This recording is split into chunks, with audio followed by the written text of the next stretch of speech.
Night Vision. Following clues left by our ancestors, we unbury the past to reveal a knowledge of unfathomable value, putting us just a little closer to our own true birthrights. From the secret history of a possible bloodline of Jesus Christ, the secret history of America's founders, to the secret history of extraterrestrial interaction on our planet, here to bring light to the night. Your host for Night Vision Radio, Renee Barnett.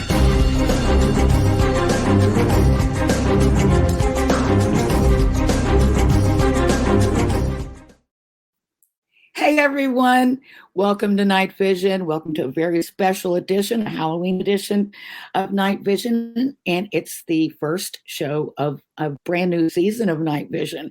So I hope you'll enjoy what we have for you tonight. We're going to be talking about Halloween, all things Halloween, the history, the different traditions, but also we're going to be talking about, crime rates, hauntings, just all things Halloween. And then after that, we're going to discuss a little bit about what's going to be coming up this new season on Night Vision.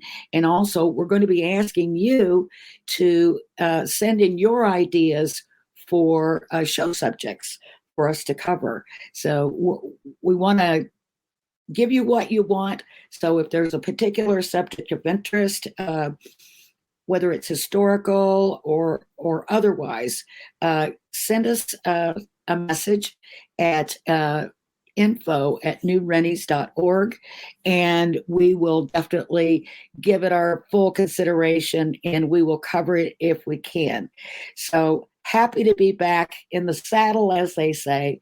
And I'm supposed to be a cat. I don't know if you can tell, but I look a little skullish or something. I'm not sure exactly what's going on here, but I've got my wonderful chalice. I got my candy, and I'm ready to go. But I can't do it alone because I got my wonderful colleague with me, and he is James Martin, and he is our Night Vision historian. Now, a little bit later in the show, again, we'll be talking about give a little bit of info on ourselves for those of you who may not be familiar with us, and how we sort of got together and ended up on this path that we're on right now of discovery and research. And gosh, Jay, welcome back.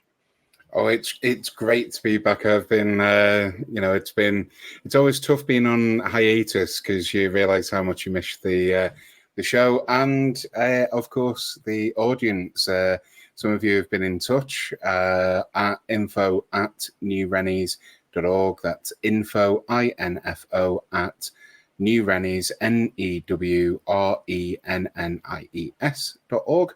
And some of you have been in touch, and it's been great to speak to you guys as much as it's great to speak to you, Renee.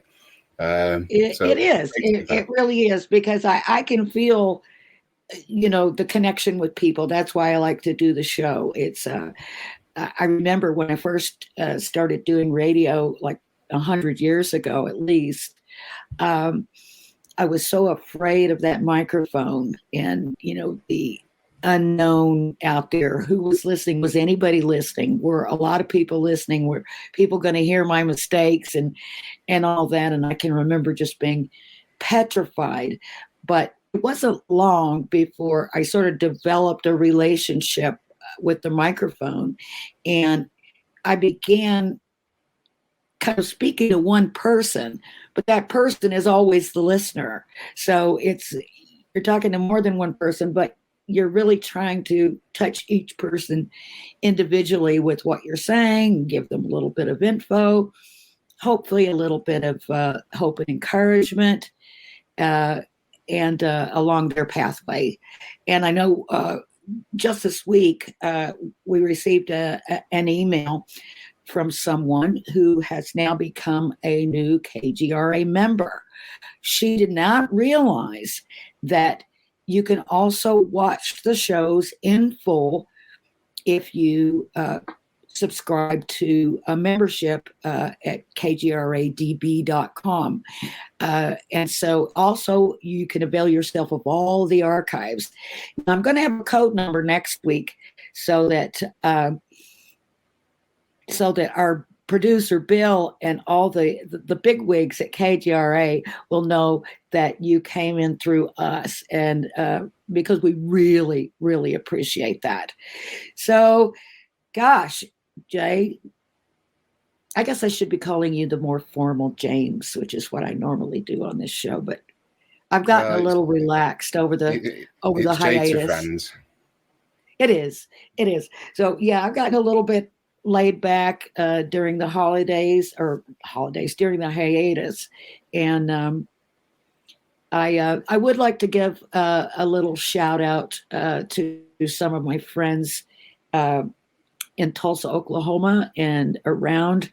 A lot of people already know, and most people don't know, that I lost my best girlfriend. We were best friends for about 50 years. Not long ago. And so I also took our hiatus time to do some reflecting and some healing. And I just feel like I'm coming out of the fog right now. And so I'm so happy to be back among friends. That's one of the things I do want to cover in an upcoming show, Jay. I have for a long time now, 15 years or so, wanted to have a look at death in a different way. It seems to me like culturally, for the most part, Western society, we're kind of set up for this horrible, tragic situation. And it almost seems like it's the way we view it. And so I've been really sort of replenishing myself, watching a lot of people explaining about their near-death experiences, and the fact that they are absolutely 100% sure that we do go on, and it is wonderful. It is, it's like this is more like the training ground, the testing ground, the learning place. But once we cross to that other realm, it's wonders beyond imagination.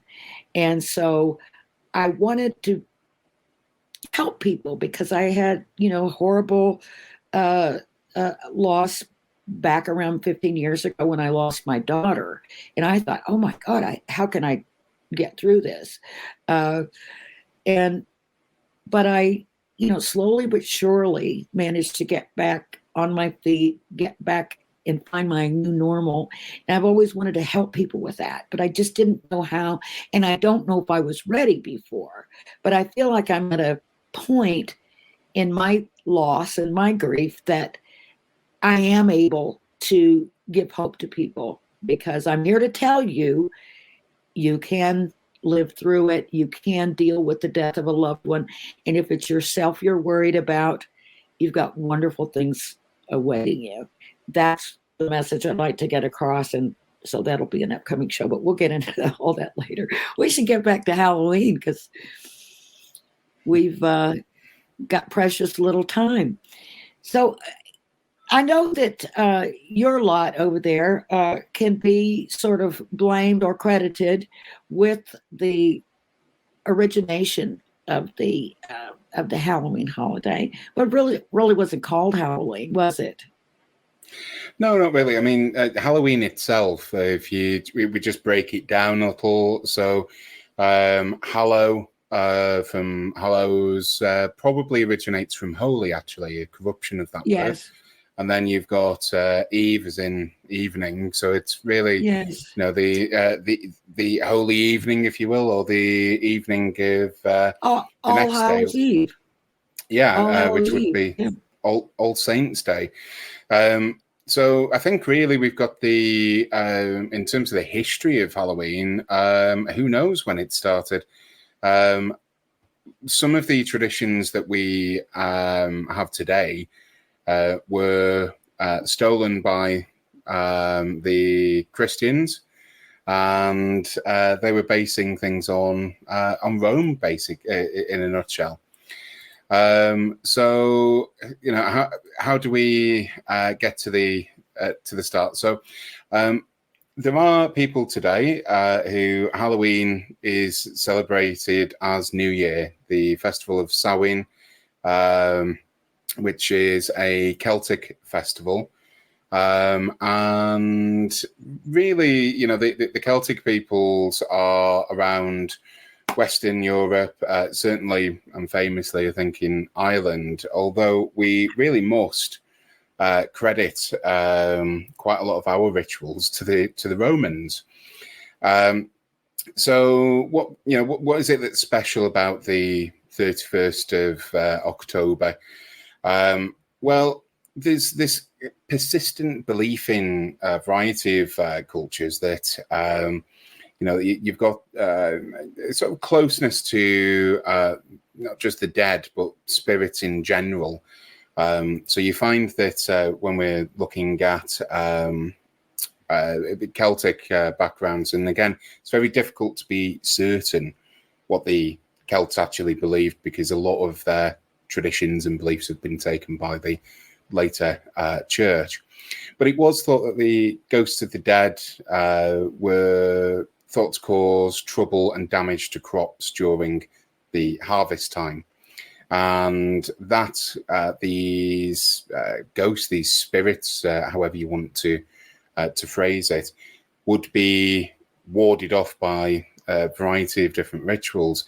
For example, we believe that the origin of bonfires, it most certainly doesn't come from the French bon as in good and good fire, but bonfires, perhaps at this time, it's the beginning of November, you know, the blood month, named as such because of the slaughter of cattle and livestock generally.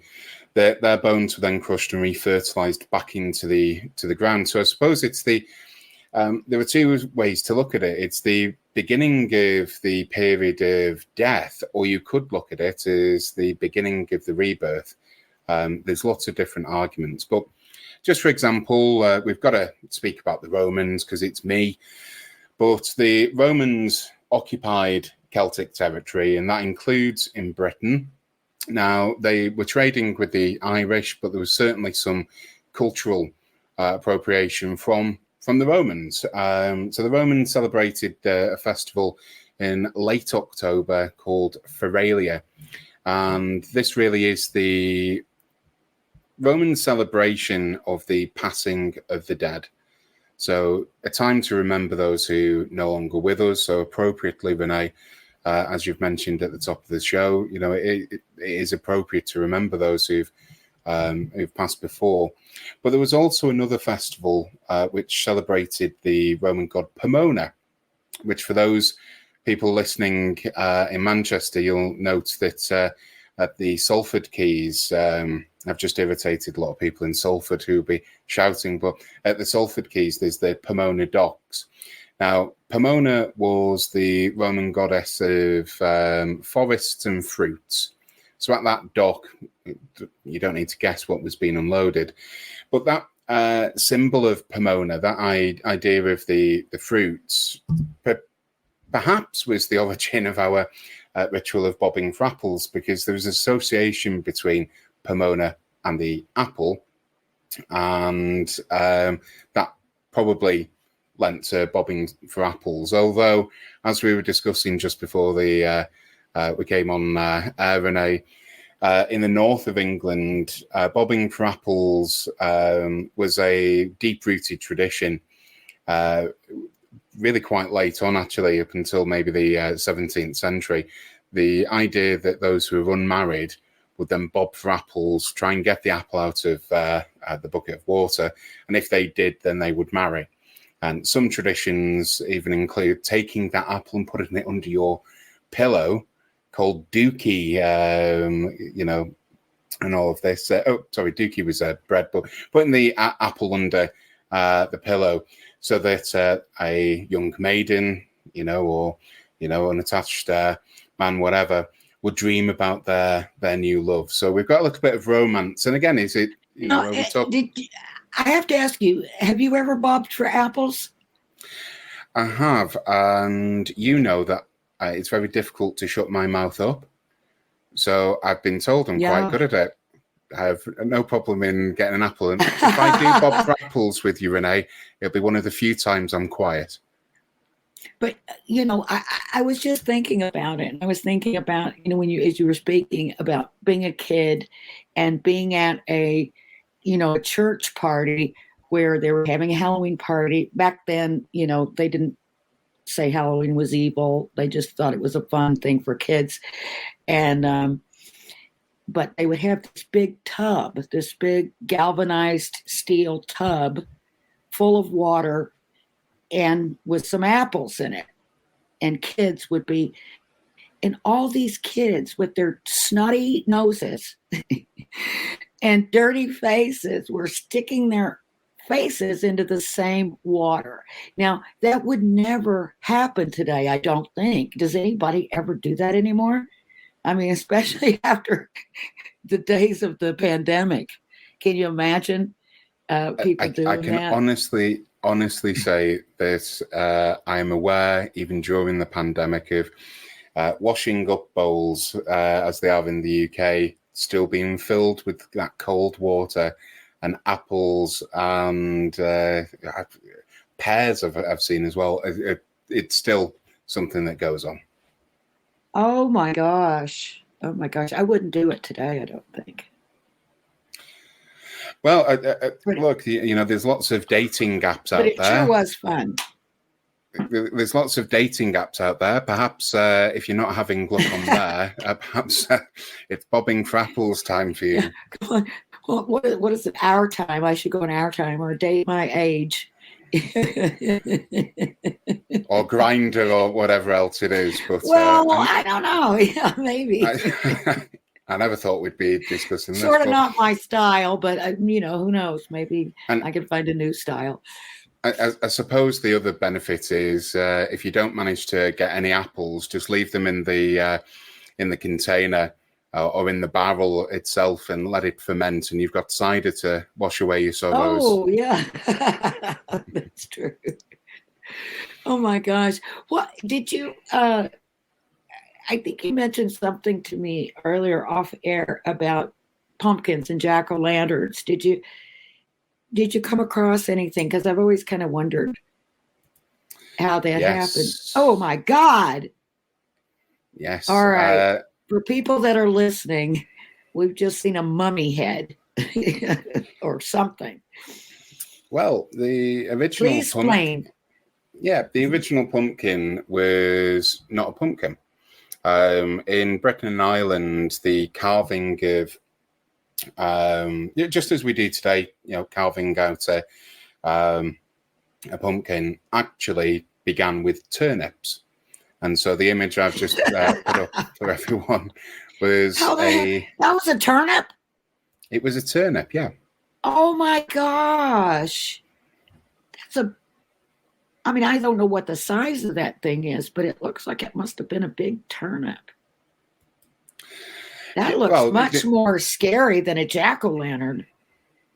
Yeah, really? I mean, and generally a lot smaller too. So I just wonder whether or not when they were carving these out, it would have taken quite a bit of skill.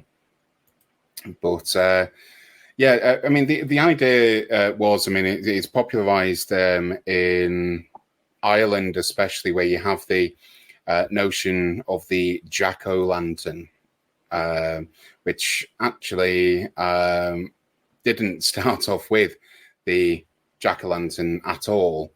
It started out with Stingy Jack. I don't know if you're familiar with Stingy Jack. Not at all. So I will tell you the tale of Stingy Jack. So legend says that Stingy Jack had invited the devil to have a drink with him, but Jack did not want to pay for his drink. So he convinced the devil to turn himself into a coin, which the devil then does. However, instead of buying the drink, Jack pockets the devil coin and puts it close to a cross in his pocket, meaning that the devil could never retake his original form or her original form. Now, Jack came to a deal with the devil that if he would leave Jack alone for 1 year, and if Jack had died within this year, that the devil wouldn't claim his soul. But after a year, the devil returned, and Jack tricked the devil again to leave him alone, not to claim his soul. And when Jack died, convinced that he was going to go up to heaven, heaven basically said, you have not lived a holy life, and as such was then sent down to hell. But of course, the devil didn't want him either.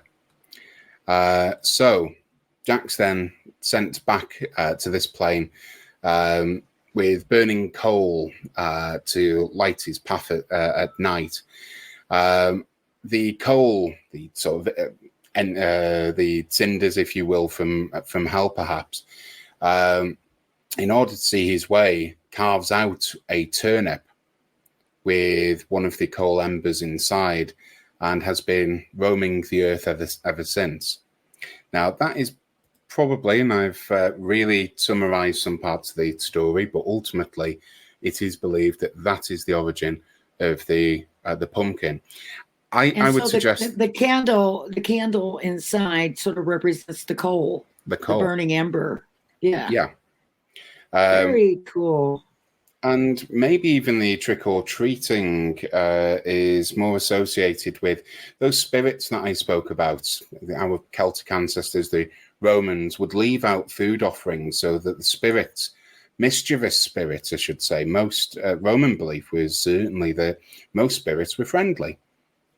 It's just the mischievous ones that you could perhaps bribe with food so that they might not come into your house is probably where we get the origins of the, trick or treat. And that, I have to say, when I was researching, I thought, can we blame the Americans for commercializing this? Not at all. That, I'm afraid, has its origins in Britain and Ireland, with leaving the food out. And of course, Christianity hoovers up all of these, not wanting to interrupt what is a pagan tradition. And in that celebration of death on the 31st of October, at the end of October, Halloween didn't start off with the day before All Saints' Day. It was actually All Martyrs' Day, to remember the martyrs, the Christian martyrs of Rome. It's only later, I think it was from the top of my head, I think it was Gregory, one of the popes, he would then change that. It was Gregory III. He would then change All Martyrs' Day into All Saints' Day. Halloween was born. Wow. Now, you've been, our listeners may or may not know that you are from the UK, obviously, but you also live in France, and that's where you are at the moment. Now, you were there last Halloween, right? And the previous few Halloweens. What were the goings on around there? Anything? Did people celebrate? Did you see children running around in costume? Yeah, I mean, they weren't carrying heads around with them or anything. If you're thinking the guillotine had come back, it hadn't. No, it's pretty much, trick-or-treaters. Pretty much as you would find in Britain and Canada and the United States. The only thing I would suggest is it's not quite in Europe generally seen as the holiday. I think it was in 1946. Was it 46? I think it was Eisenhower, so it can't have been 46, right? I think it was Eisenhower, maybe it was 56, who celebrated Halloween as a sort of holiday, and got into the whole pumpkins and all of this. So this idea of it being a massive celebration as it is in the States is perhaps not the same as it is on continental Europe. It's becoming more that way in Britain, I have to say. But yeah, trick-or-treaters, just behind me here, you can see a pumpkin head. That came from Intermarché and all of this. So yeah, a lot of people like to put up the warnings to those mischievous spirits, and there's a bag of what do you call it, candy, sweets, and all of this just downstairs. Candy, Halloween candy. Yeah, have you heard of the tradition called soul cakes? I have, yes. So there's lots of. I was going to say that it's kind of interesting because I guess it used to be a widespread tradition across England, but not everywhere. But part of that was, they would bake these soul cakes, and the kids instead would take them, or I guess they would get them from the people, but it was the exchange was they would promise to, in exchange for a soul cake, they promised to pray for the dead, promised to pray for the souls of the giver's family, which I thought was interesting. Also, it says that they went from house to house and would carry a horse's head on a stick called an old cob, which is something you certainly wouldn't want to bump into in the dark. That's crazy. A lot of horsing around. Yeah, the practice of souling is probably the origin. A lot of things merge together, lots of different traditions merge together. So trick-or-treating doesn't just have one origin point. There's lots of things. So in the north of England, where I'm from, soul cakes are, I can't say that I'm familiar with them, but parkin cake, and treacle cake. Treacle. Oh, cakes, treacle. Things like this. Parkin is made with black treacle, and it's a gingerbread cake that's made of black treacle. But if you just think about the time of year, you haven't got the abundance of fruits for cakes. I mean, this is really sustenance stuff for people, certainly in the medieval period. So this is where you get these very strange cakes. I mean, there's other cakes as well. I mean, we were talking about cakes that had rags within them and wedding rings, coins, and all kinds of things stuck in there. And then if you depending on what was in your piece of cake, then that was your lot for the coming year. You might get a ring, and that would mean you're going to get married. You might get something else that means you're not. You might get what was it the rag. Can you imagine pulling a rag out of a piece of cake? Oh my God, that sounds so gross. But if you got the rag, then that means that you were to remain impoverished, that you would face poverty. That's no fun. What kind of Halloween fun is that? No, well, I suppose it's the early dentist's way of stopping people eating cake. I guess so. I'm not sure I'd take me chances with it, but yeah, people are going door to door, dressed in variety of outfits, masks, things like this. Really, really ancient. This idea that you get rid of evil spirits by dressing just as ghoulish, or perhaps they ignore you because they think that you are, a maligned spirit. You're one of them. One of them. I did read that in France, especially among, young adults and party goers, that you didn't see the normal, like, silly costumes that we have in America. Like, we dress up like anything, a hot dog, a Playboy bunny, all these sort of silly things, pirates and all that. Nurses is a big one, and a cop. But in France, they said, don't expect to see those kind of fun costumes. Expect to see scary ones, because they want to scare you. That's what they're trying to do, not make you laugh.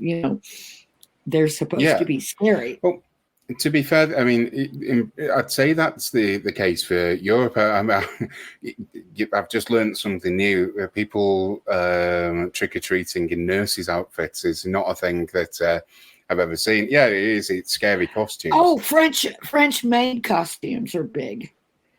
Not in France. Yeah, I know, but here Strange. It's just goofy. It's very, very goofy. But yeah, you really do. I mean, that many Halloween parties. I love rocking up as the overfed vampire. Things like this. So, yeah, I mean, it's good fun. There is another phenomena though as well around crime rates at Halloween. Yes. So some of that, mischief eve and all of this, people do dress up, and we had a phenomena in the UK for quite a few years, actually, of people standing in the middle of a roundabout or something like this, or at a junction, dressed in clown outfits, just stood, terrorizing people. Yeah, unsettling. Really. Ew. Why is it that clowns are so creepy? I remember even as a child, like going to the circus, and the clown would always like run up in your face. And that was terrifying to me as a kid. I did not think they were funny. I just thought they were scary. I don't know if it's the fact that their faces were concealed and, by these grotesque grins and things like that. I don't know. But clowns are very scary. And of course, a lot of people have seized on that. And you see a lot of, YouTube videos and Instagram videos of, some guy putting on a clown suit and walking the streets in the middle of the night just to spook people. It's kind of funny, but I wouldn't do that. I was afraid somebody would shoot me. I remember I think it must have been my 8th birthday or something like that. So I'm born at Christmas, and being in a pancake house, and the entertainment was a clown who turned up very drunk. And oh my God. I remember having a great time, but it was the adults who seemed to be more frightened about what was going on. Oh, they were probably horrified. Yeah, I mean, it's a strange. I'm not sure why clowns are fun. I really don't. I don't know. I mean, and the worst thing is, like if I go in someone's house and they've got clown pictures on the wall, it just I think, why would you ever do that? And I'm not sure why. It's not that anything really happened to me as a kid, but I do remember those clowns, like running up in your face and honking a horn, or, being weird. Very odd to me. But yeah, there are slightly different traditions around. I read something. Oh my goodness, I don't know if I can remember it now, but there was something about. Oh, I know what it was. Ukraine. I thought curiously, do people celebrate Halloween in Ukraine? And this answer that I got from a website called lanthorn.com says Halloween is not a traditional celebration in Ukraine. Only a few years ago, the younger generation adopted the holiday just for the sake of the Halloween costume extravaganza.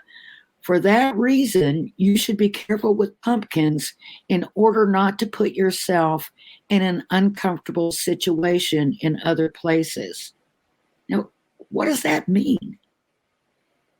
Very interesting. You should be careful with pumpkins in order not to put yourself in an uncomfortable situation. Well, unless they're talking about the goo that you pull out of the pumpkin, I'm not too sure. Very odd, very odd. I mean, I have wait to say, a minute. Hold on. There's something else. There's another Ukrainian tradition about pumpkins that is like a bad thing. That's what this is all about. Oh, that makes so much sense. I guess there was a time it was a big shame for a Ukrainian guy to receive a pumpkin. People would think that he had bad reputation if the girl did not want to marry him. However, if he already owned a collection of pumpkins received from other girls, one can only feel pity for the guy and pat his shoulder. I guess that means, you got dumped and you're not wanted. I don't know. But that makes sense that there was something else to do with pumpkins. That's fun. I mean, we said that we were going to tell some stories about Halloween. I think mine's just come up. First thing to say, lots of different cultures, Celtic cultures, were using bonfires, bone fires, literally, using the ashes on their faces to mask themselves as dark spirits and all of this. But yeah, my story hasn't anything to do with dark spirits, just the dark spirit that I ended up becoming. So I was at, it was Thanksgiving in the US. I was in New York on a trip with my mother. And, well, we hadn't quite realized that. Shout out to Chuck. A lot of places were booked up. So the hotel, the Roosevelt hotel that we were stopping in New York, had a 9-course menu, which, wow, okay, we're not going to go hungry tonight. The only problem was every single item on this 9-course contained pumpkin. From pumpkin pie to turkey with pumpkins, pumpkin soup goodness. To pumpkin sorbets, even cheese with pumpkin. I never want to eat pumpkin ever again. The smell of it just reminds me of that experience. Yeah, talk about a dark spirit. That was certainly me afterwards. Oh, speaking of spirits, there was even a shot of some pumpkin liqueur. Oh, my goodness. Enough pumpkin for me in my lifetime, I have to say. That reminds me of there was a time when I believe, I can't, forgive me if I've got the brand wrong, but I believe it was a company called Jack in the Box, a hamburger place here that everything was bacon. They even had bacon milkshakes. And it was like, oh my gosh, I like bacon, but I don't think so. Pumpkin, everything. If you'd have offered that to ward away evil spirits, if you'd have just put this bacon milkshake out there, maybe those spirits would definitely have left you alone. Yeah, could be. Yeah. I know. I certainly would leave somebody alone with a bacon milkshake, but I did hear people, actually like them, which is just crazy. But oh my goodness! So I was telling you off air about a story from my childhood, from Halloween. I didn't tell this on air, did I? About the candy bag? No, that was off air. I don't stop me if I've told this already. I might be having a senior moment. I don't know. But anyway, it just suddenly sounded way too familiar, the story. And but we did talk about it before the show. And I think I was, I was in elementary school, maybe like 10 years old. And it's so crazy how back in those days, especially in the small town that I grew up in, you would let your kids go out trick or treating on their own. And, but there was always the danger that you were going to get attacked by the Dirty Dozen.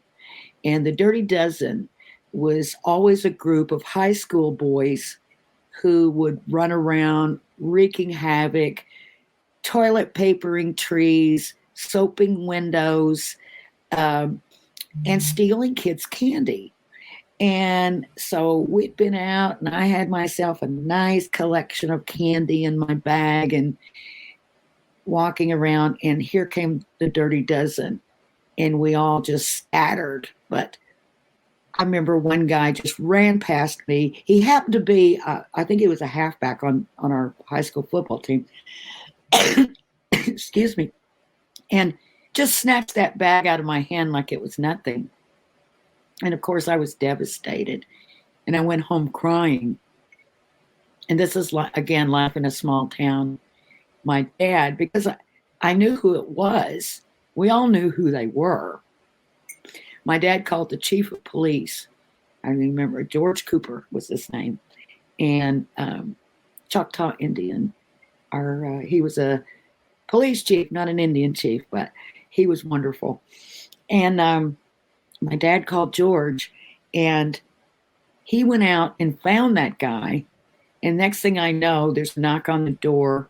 My dad makes me go to the door, and there's this guy, excuse me, standing there with this gigantic pillowcase full of candy, holding it out toward me, going, "Take whatever you want."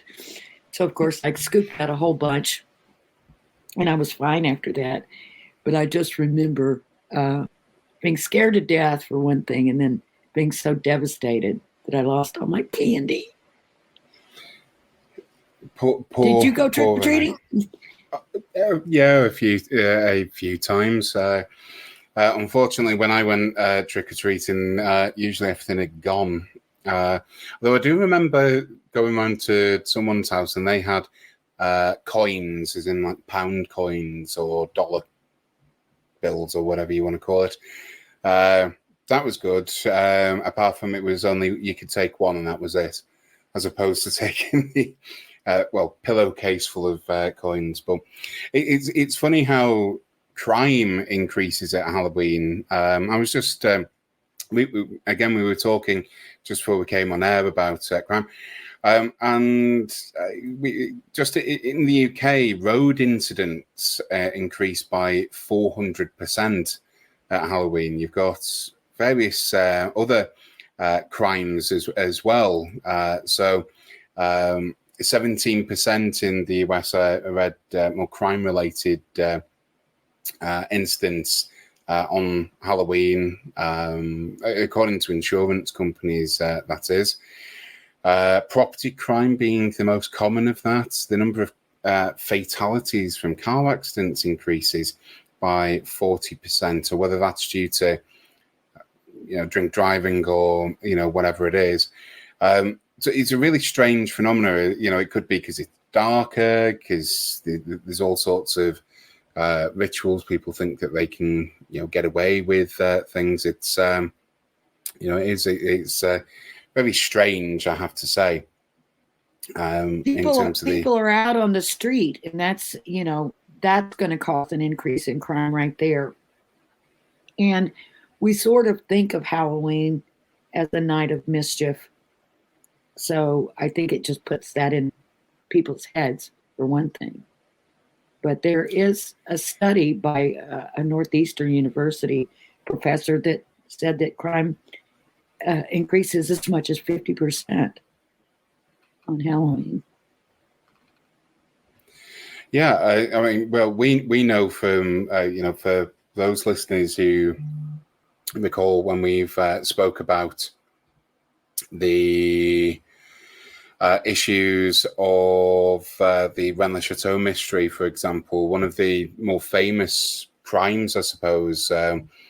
committed at Halloween was the murder of Abbe Jalil, the priest up at Custosa, which was quite a brutal killing. However, and whomever, I mean, we've covered that on previous shows last season.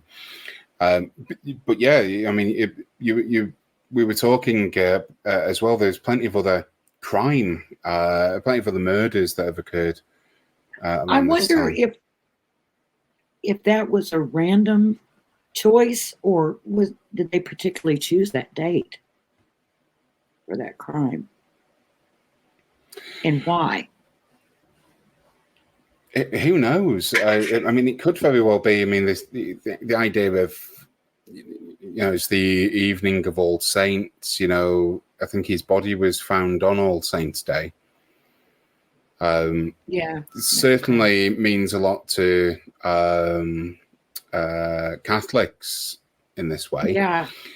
I mean, again, we were talking about jack-o'-lanterns. I mean, the reason that you end up with the jack-o'-lantern is because of the immigration of Catholics, especially from Ireland in the New England area. It's a bit of a mouthful saying that. Irish, New England.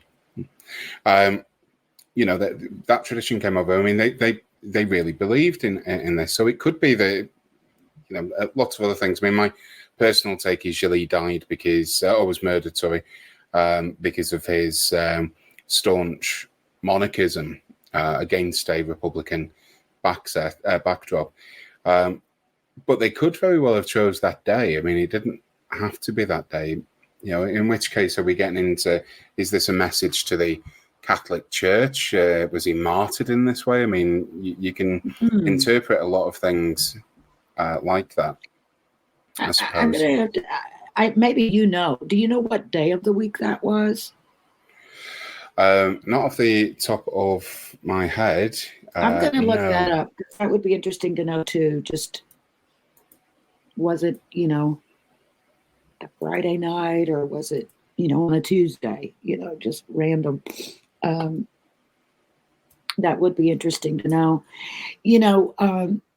One of the most horrible crimes that I've heard of on Halloween was right here in the United States, and it's been a number of years back, a few decades back, actually.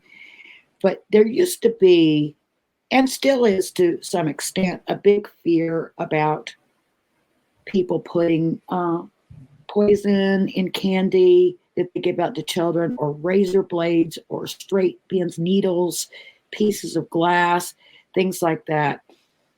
And sort of as it turns out, that really doesn't happen. That really doesn't happen. I mean, it probably has happened, but it's not a thing. It's not something that, you hear about all the time.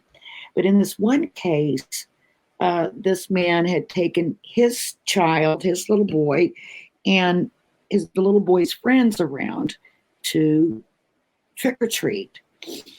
And so when they got back home, his child, started eating some candy, and it was, I don't know if you have pixie sticks in the UK or in France, but they're this, it's like a straw that's, folded on each end, but it's filled with like sugary, fruity flavored powder. Yeah, we've got something similar. I'm not sure what they're called.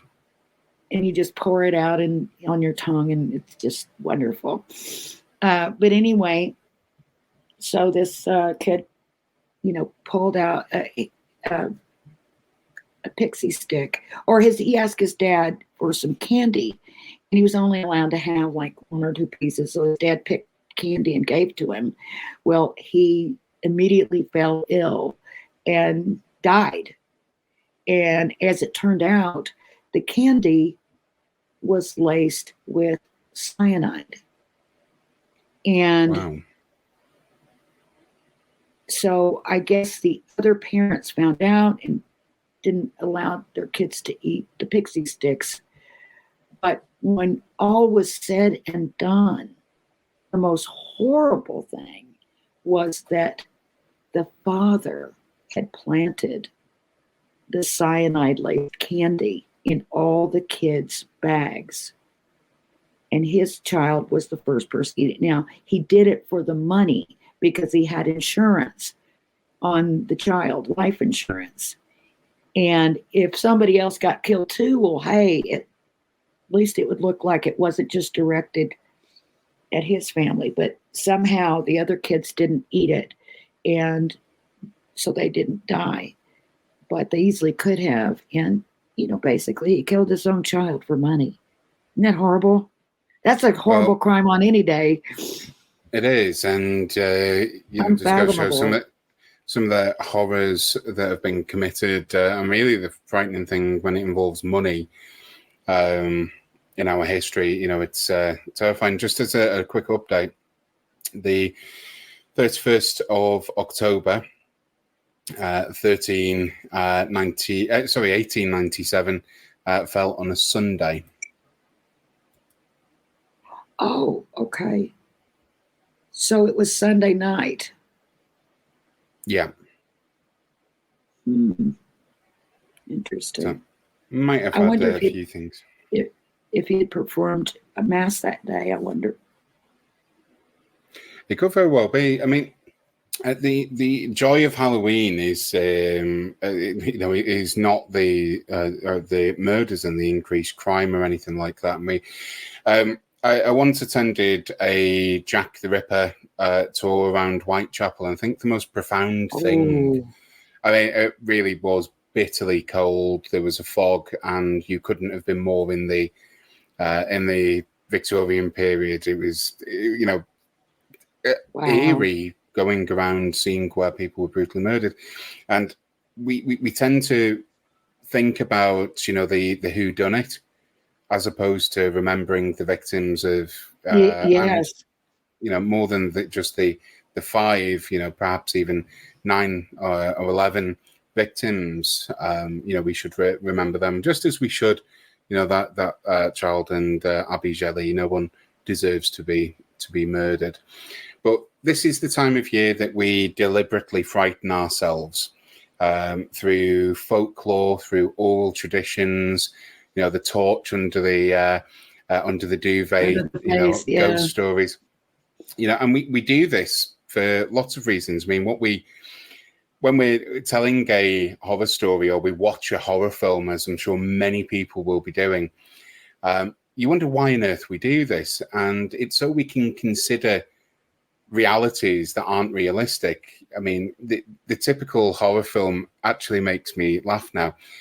20 people at the buses, the coach has just broken down. Right, everyone, let's split up. And you're screaming, no. What are you going to do? Right. Or there's a noise outside, and the girl decides to go out and check out the noise, and you're just sitting, don't go outside. Yeah, right. You three go into the Rusty Blade shop where there's that awkward shadow. Right. You go into the graveyard, with that freshly dug grave. And if you two just go into the house where that silhouette of someone with a hook, don't worry about it. And he's screaming, no. But we frighten ourselves to learn. And I think that, one of the key parts of the joy of Halloween, I suppose, is, well, I like the idea that it is seen as the new year. Things are not dying; they're beginning to grow again. You're settling. You're sowing the land for the springtime. You have the harvest. You have this very communal activity that goes on. And I think that it's a good way of, as strange as it sounds, like Christmas, it sort of brings people together. We dress in ridiculous outfits, perhaps not a nurse, but as plague mask style, as a vampire or a zombie, a witch, or something like this, and we frighten ourselves. Speaking of witches, speaking of witches, we had the most wonderful witch that we were going to have on, and she's been on our show before. She's a dear friend, Rachel Hancock Rogers, but because of some mysterious malfunction in the UK, or at least in the North, the internet is down. No one's saying why. We don't know.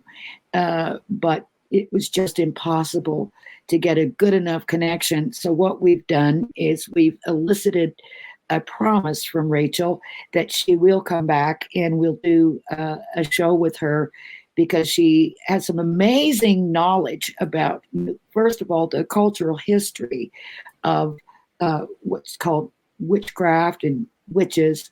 And she's also extremely talented.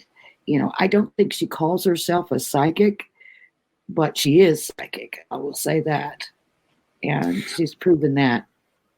And we're coming up for the top of the show, but we've got lots of other things planned for this season. We do.